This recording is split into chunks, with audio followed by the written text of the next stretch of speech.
happens when politics comes knocking? I don't think you want a statistical agency flinching when they have to deliver bad news or hiding bad news. A look at what might happen if politics played a bigger role in government data. That's next on Marketplace, coming your way in just a moment. We'll be back with all things considered at 7. Pretty warm outside if you plan on being outside tonight. 74 degrees, mostly cloudy at the moment. You're listening to WNYC on Halloween at 6:30. Support for WNYC comes from Netflix presenting Emilia Perez, Carla Sofia Gascon, Zoe Saldana, and Selena Gomez, starring director Jacques Audiard's latest film following 3 women each pursuing their own freedom, in select theaters Friday, on Netflix November 13th.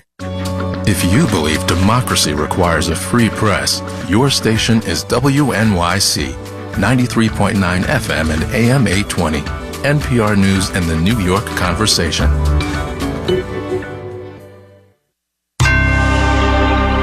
Marketplace is supported by the John Templeton Foundation, funding interdisciplinary research and catalyzing conversations to inspire awe and wonder. Learn more at templeton.org. Personnel is policy. That's the expression, right? From American Public Media, this is Marketplace.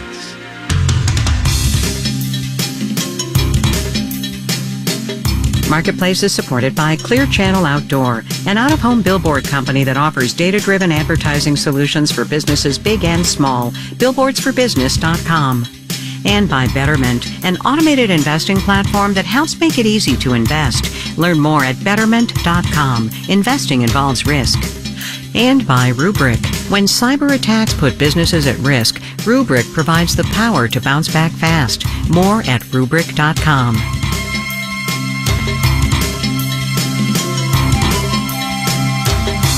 In Los Angeles, I'm Kai Risdall. Thursday, today, October the 31st. Good as always to have you along, everybody.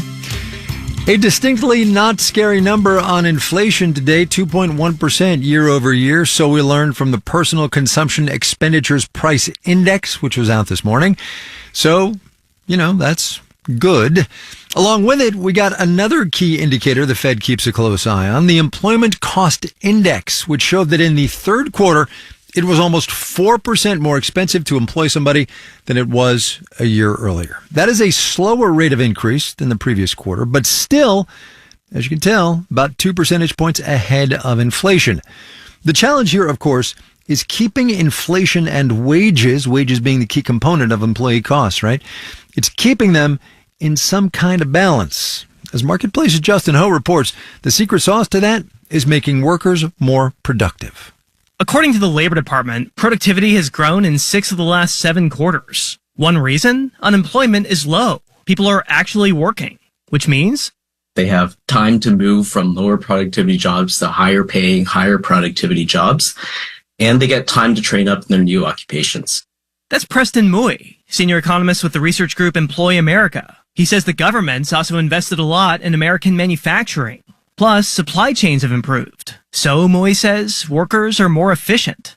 We're seeing an uptick in the growth rate of productivity, which means that we're seeing a fall in the growth rate of cost. And that means businesses have fewer reasons to raise prices and that bosses can pay their workers more. This is basic, I would say a very basic building block of how we would think about sustainable wages over time. That's Tim Dewey, chief U.S. economist at SGH Macro Advisors. He says this is how the Federal Reserve thinks about sustainable wage growth. Earlier this month, Fed Governor Christopher Waller said wage growth could sit comfortably at around 4% or even more because productivity keeps growing. As long as productivity is high enough, then it will be sustainable and it will not create higher inflation. But it's not a given that productivity will keep growing. Sarah House is senior economist at Wells Fargo. Productivity is very volatile on a quarter-to-quarter or even year-to-year basis. House says there are plenty of reasons to believe that productivity will stay strong. A big one is that the tight labor market of the last several years prompted employers to invest in upgrades. New software that make workers more efficient. Also, increased spending on research and development that can help that next big innovation that can boost productivity. House says that means the current pace of compensation growth at around 4% is looking pretty sustainable. I'm Justin Ho for Marketplace. On Wall Street today, frightful, actually. We'll have the details when we do the numbers.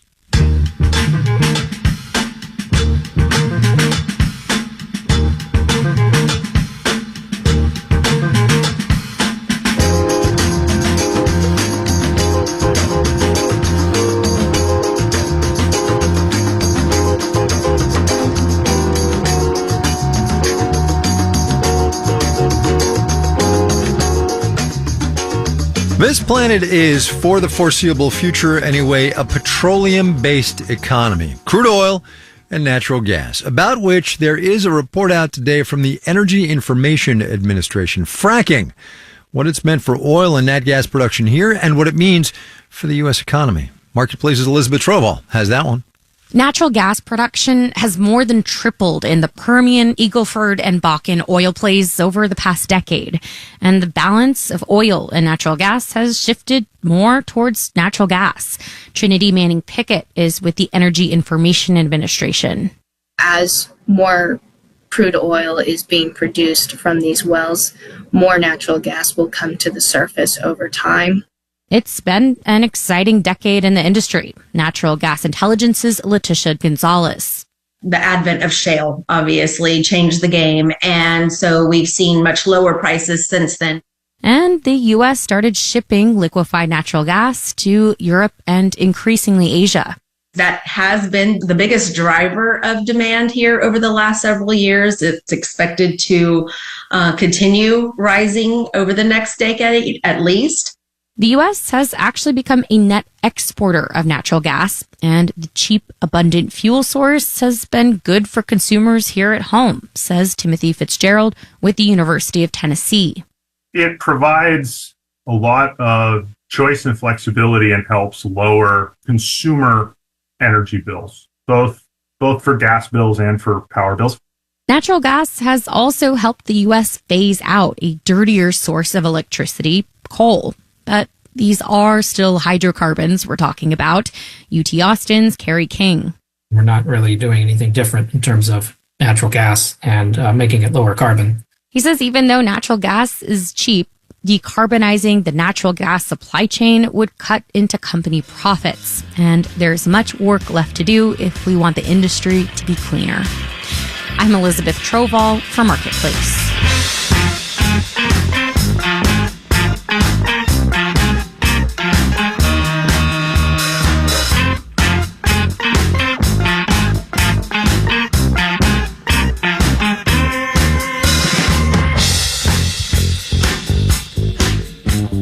Project 2025. You've heard of it by now, one imagines.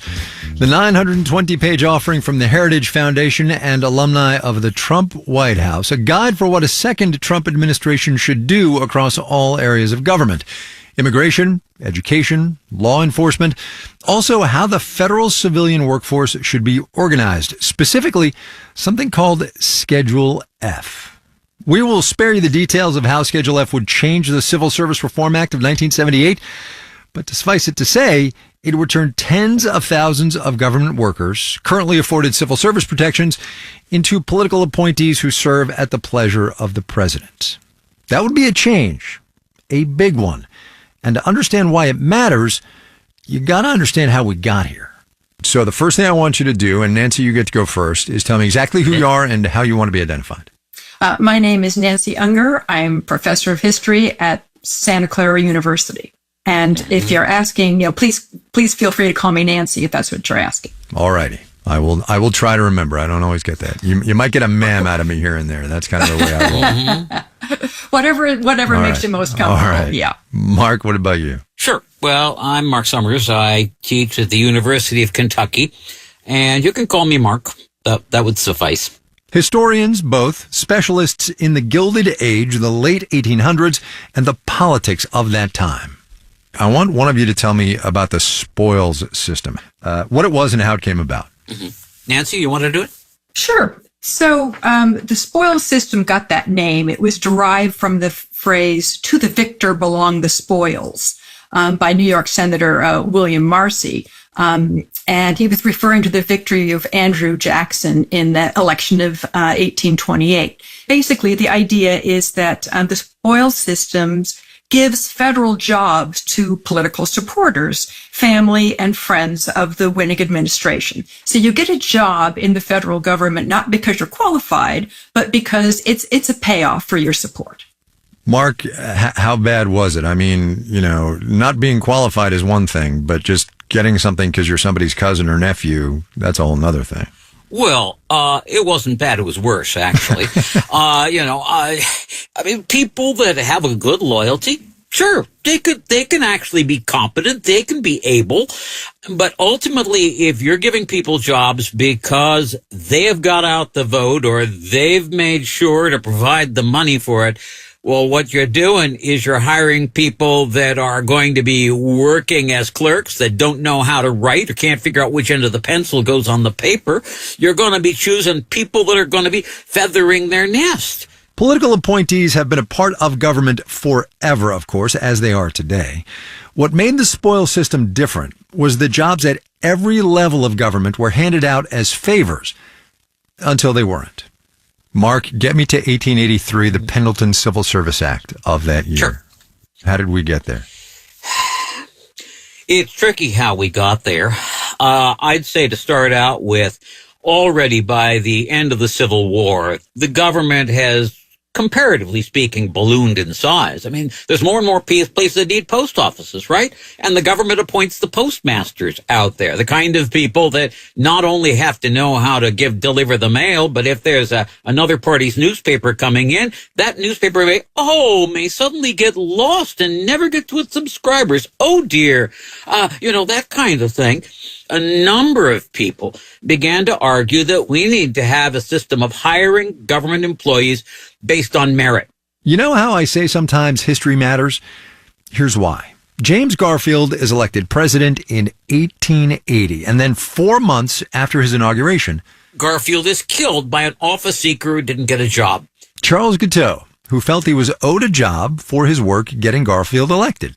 There's this enormous clamors, and under his successor, Chet Arthur, they decide they've got to put through this Democratic proposal named after a gentleman, George Pendleton of Ohio, called the Pendleton Act. Nancy, what does it do? So what the Pendleton Act does is it requires that most federal positions be awarded based on merit, that you have to pass an exam. You have to demonstrate that you were qualified to do this job. And so if you're going to be a postal carrier, for example, you have to take the civil service exam that proves that you can understand these addresses, get things delivered where they need to be. And I would add that being civil service jobs, particularly in this period, these are great jobs. These are jobs that come with pensions. They're stable. And the Civil Service Commission is also created at this time to enforce this act. So this is really a dramatic change. It's going to affect federal employees, civil service employees, all the way through to this day. Well, let's roll with that, Mark. Is it fair to say that the Pendleton Act is the beginning of what we have come to know as the federal civilian workforce? Yes, it is, really. And with every president, the size of that workforce that's under the civil service rules gets larger. And they get larger because every president has the power to classify more of the offices outside of the system as civil service jobs, where you can't fire them because of their politics. They have a fixed term. And if they want to be promoted, they have to take another test to see if they can go to the next level. And one assumes, Nancy, that this is the point where the federal civilian workforce can specialize, and you have not just the postal service workers, but eventually you will have food and drug inspectors and water inspectors and aviation inspectors and all of that. Yeah, exactly. And the idea here is that we're going to have qualified people who are really going to make changes in the lives of everyday Americans. So you have things like the terrible Triangle Shirtwaist Factory. And with the Civil Service Act, you say, okay, look, now we actually have to have regulations. How many fire exits do there have to be? And we have to have inspectors who are going to go in and make sure that these are actually enforced. So this is going to change the lives for the better for Americans of all walks of life. There are today more than 2 million civilian employees of the federal government, give or take 4,000 of whom are political appointees. And there are, of course, entire agencies that didn't exist back in the 19th century. So after the break, what would happen to this economy if one of those agencies in particular gets politicized? But first, let's do the numbers. Yeah, the Wawas today. Dow Industrial's off 378, 0.9%, 41,763. The NASDAQ, get this, dipped 512 points, 2.75%, 18,095. The S&P 500 gave back 108 points, 1.8%, 5705. I will add here, markets go down 2, people.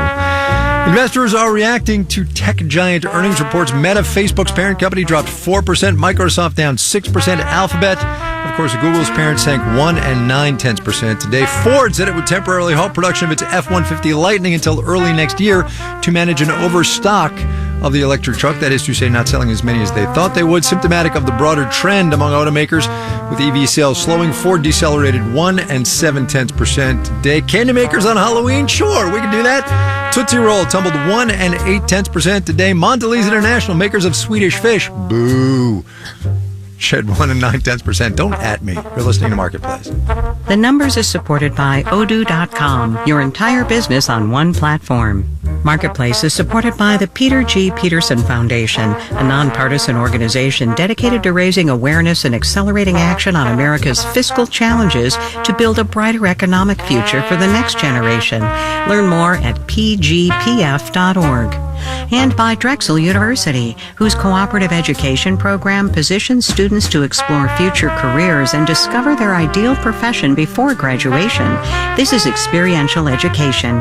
More at drexel.edu. And by the John Templeton Foundation, funding interdisciplinary research and catalyzing conversations to inspire awe and wonder. Learn more at templeton.org.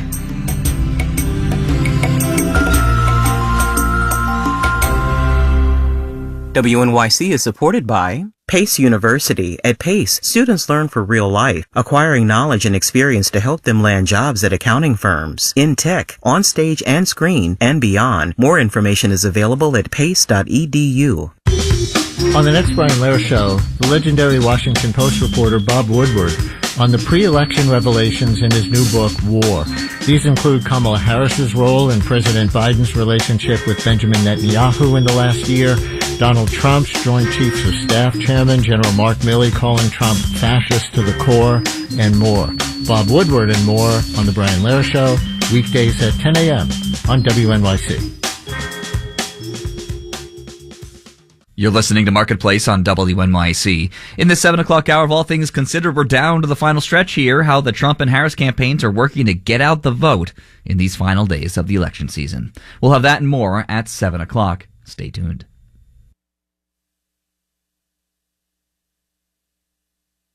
This is Marketplace. I'm Kai Ryssdal. We get the October jobs report tomorrow from the good people at the Bureau of Labor Statistics.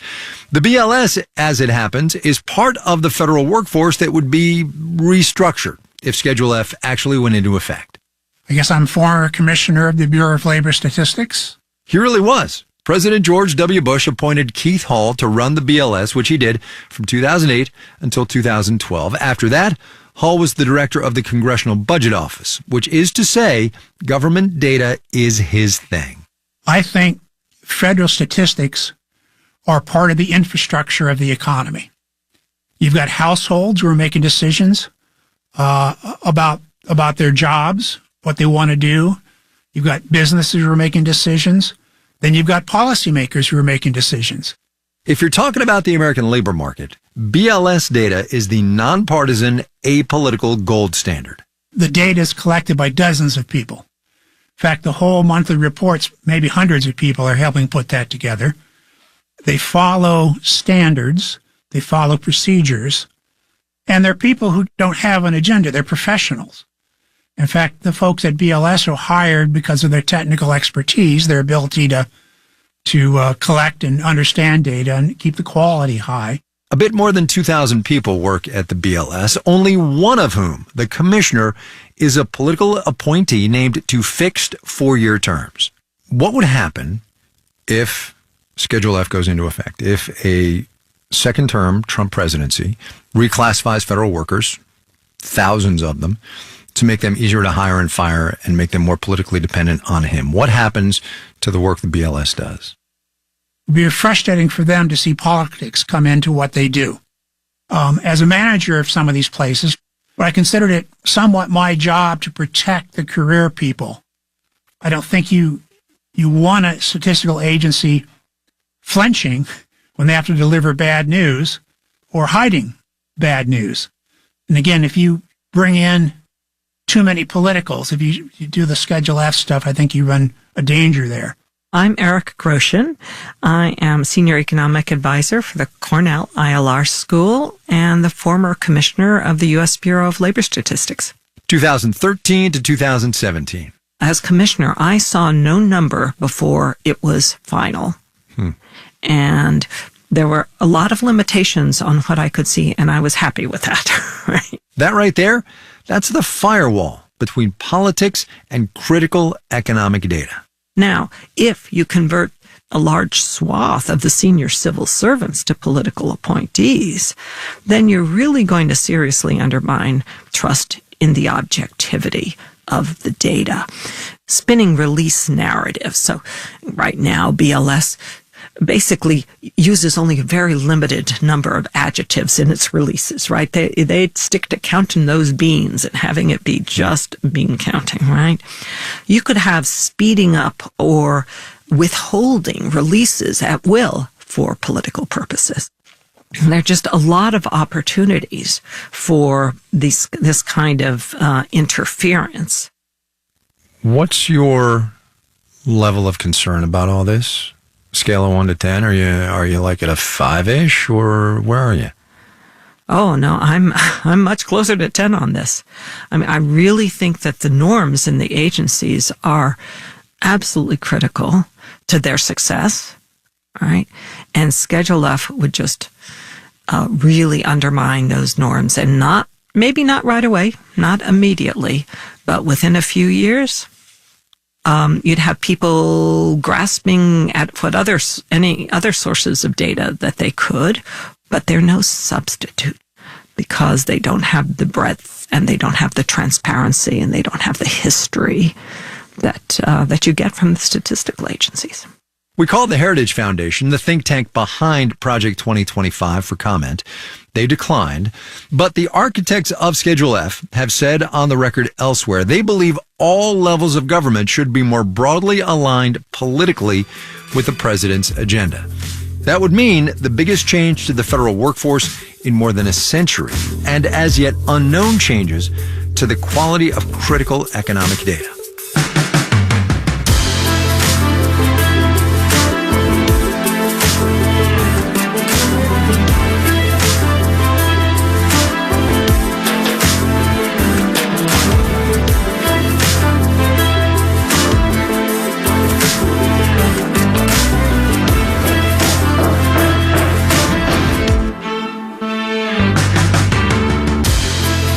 We had a story yesterday about farm incomes and how the Department of Agriculture figures they're going to be down this year about 4.5%. For a lot of small growers, farmers markets can be an important chunk of that income. But raising livestock or chickens or cultivating and harvesting produce and then selling it in person at weekend or evening markets takes up a ton of time and energy. And the market prices that those growers can get sometimes doesn't reflect all that work. Researchers at Cornell are hoping a new weekly pricing report might help those farmers and growers squeeze out some more profit. North Country Public Radio's Catherine Wheeler has more on that. In Potsdam, New York, the farmers market is bustling on Saturday mornings. Customers wander from booth to booth, checking out local maple syrups and small batch baguettes. Some people are here for weekend groceries, hustling through the crowd carrying overstuffed canvas bags. At one stall, a customer picks out vibrant green onions and a couple of squash. Okay, how much for all that? $4. These stands are filled with small-scale farmers who come from the surrounding rural communities. Their produce is painstakingly grown, and when they come to the market, they have to figure out how to price it. Usually I talk to the other vendors. I almost hate to say it, but I'll go to Walmart and see what their prices are too. Greg Hargrave grows vegetables on his farm in Madrid, New York. I do have to be competitive on things, so but I'd like to think we have a better quality product than Walmart or whatever. His farm is a small operation, not Walmart scale. A lot of this stuff is really labor intensive, and it's tough trying to, figure everything out or whatever, striking that balance, I guess. There are a lot of factors that go into pricing the colorful heirloom tomatoes or the bright green arugula that farmers like Hargrave bring to the market. There's the cost of the equipment at the farm, the time it takes to weed and harvest, the gas to get the produce to the market, and the commitment to run a booth. Matt LaRue with Cornell University says often local farmers undercharge at the market. They can be nervous about setting the prices up where they really need to be. LaRue says that's why he and a team of researchers created weekly pricing reports for farmers. Producers can look up items like honey nut squash, cherry tomatoes, or eggs and see how much they're selling for at farmers markets around New York State. It takes out the guesswork. Just seeing what's going on out in the marketplace, seeing what the prices are at stores, seeing what's happening at other farmers markets. Here's how it works. Farmers sign up to be a part of the pricing database, and researchers connect to their point-of-sale system, Square. Researchers collect the data and create weighted average prices for each item and then post the reports online for free. For farmers, these markets aren't usually the way they pay their bills. They rely on wholesale orders or community-supported agriculture subscriptions. But the markets are often great for connecting with the community, and LaRue says earning a little more could make the markets a better investment. In other words, to give them a better day at the farmers market, because they're going to be there for 8 hours or 6 hours, whether they make $400 or $800. So we're looking for how can we help them earn more in those hours. These pricing reports can pool the business experience of a lot of farmers across the state, and that can be especially helpful for beginners. Like Morgan Leeson, who sells organic produce at a couple of markets in northern New York. On this market day, Leeson is writing prices on chalkboards next to her produce. $2 for a head of garlic, $3 for a bag of kale. She's only been farming for a few years, and Leeson says she typically prices based on the advice of more seasoned farmers, like the one in the booth next to her.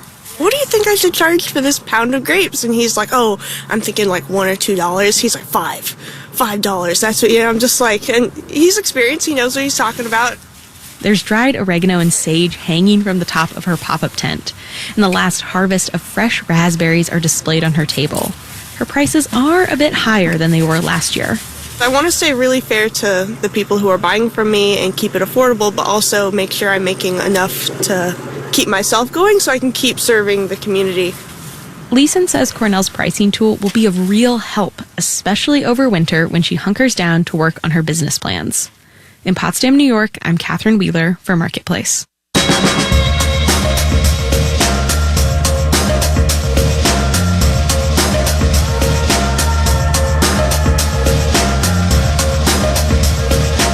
Marketplace is supported by the Financial Times, whose pink pages fearlessly report on U.S. politics from a global perspective.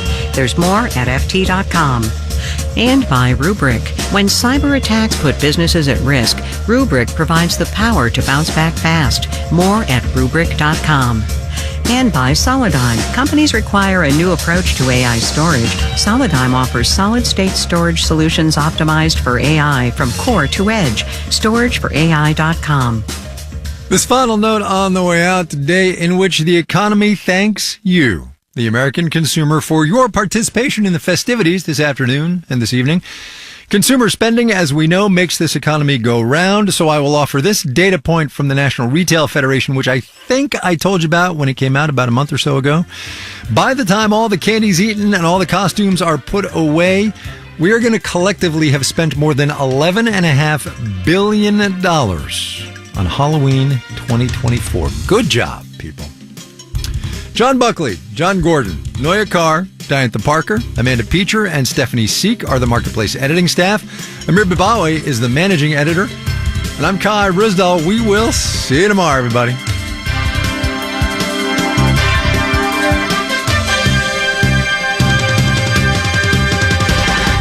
This is APM. WNYC supporters include Road Trip Nation,